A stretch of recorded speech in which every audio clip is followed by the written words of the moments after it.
প্রিয় ভাইরা আমার, তাহলে আমরা বাড়িতে ওসিয়ত করো, আপনার দায়িত্ব, আপনার মেইনটেইন করার দায়িত্ব আপনার বাড়িতে, আপনি বাড়ির কর্তা, আপনার দায়িত্ব পরিবারটা।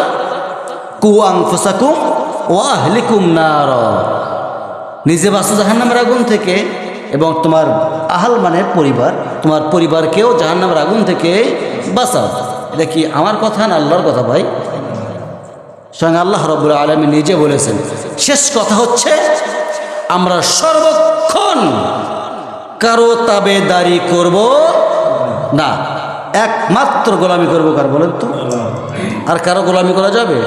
প্রিয় ভাইরা আমার, তাহলে আমরা একটাই আমাদের বন্ধু নির্বাচন করব, একমাত্র বন্ধু আল্লাহ রাব্বুল আলামিনকে আমরা বন্ধু নির্বাচন করব।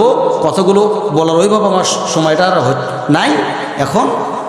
দ্বিতীয়তে বন্ধু বানাবো আমরা বিশ্বনবী মুহাম্মদুর রাসূলুল্লাহ সাল্লাল্লাহু আলাইহি ওয়াসাল্লামকে। 3 নম্বর বন্ধু বানাবো ইমানদার ব্যক্তিকে। 4 নম্বর বন্ধু বানাবো নামাজি ব্যক্তিকে। 5 নম্বর বন্ধু বানাবো যার জাকাত ভিত্তিক অর্থনীতি জারি করে, জাকাত নিজেও দেয় অপরকেও দিতে বাধ্য করে, তাকে বন্ধু বানাবো। 6 নম্বর বন্ধুকে বানাবো তাকে যারা আল্লাহ তাআলার কাছে সব সময় নত স্বীকার করে, মাথা নত করে। বুঝতে পারছেন? আর কত বলবো? আর বলা লাগবে? বলেন বলেন বলেন। ওয়াজ বেশি লাগে না, ওয়াজ বেশি লাগে না, 2 ঘন্টার ওয়াজ 10 মিনিট করলেই যথেষ্ট। কিন্তু আমরা এই কান দিয়ে শুনে এই কান দিয়া বের করে দেই ভাই। ফাওয়াইলুল লিল মুসাল্লিন, জোরে বলুন আল্লাহু আকবার। যারা দেখানো নামাজ পড়বে আমি আল্লাহ রাব্বুল আলামিন তার ওই নামাজটাকে আমি আল্লাহ কবুল করব না।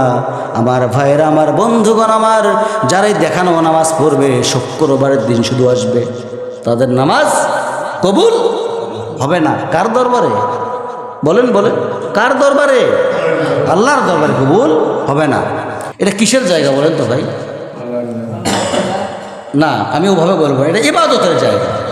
এখান থেকে আপনি সব কিছু আইন পাশ করবেন, যেদিন পাশ করতে পারবেন এই মসজিদ ঘর থেকে, যেদিন সমস্ত আইন পাশ করতে পারবেন, সমাজ, রাষ্ট্র, আপনার পরিবার, অল এভরিথিং যা কিছু আছে, সময় থেকে অনেক কিছু বলতাম, সময় নেই।